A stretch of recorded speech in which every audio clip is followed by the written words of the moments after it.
sefer ne olacak? Vay be, karpuz mu? Harika. Başka ne var?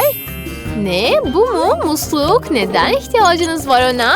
Vay canına. Böyleyse meyve suyu açabilirsiniz. Harika çocuklar. Savaşmalısınız. Tamamdır. Yeşil bir kalem ve mükemmel bir daire. Benim harika bir hayat hilem var. Böyleyse parmağınızın etrafını çiziyorsunuz ve mükemmel bir daire olacak. Ben de mükemmel olacak çünkü çizebilirim. Herhangi bir hayat hilesi kullanmayarak. Herkes sadece yeşil kullanıyor ama bu çok sıkıcı. Ben kırmızı da kullanacağım. Hepsini içtim. Bu da demektir zaman bitti. Hadi bakalım. Angie. Berbat bir şey. Bobby. Bobby. Hayır, bu daha da kötü. Stephanie.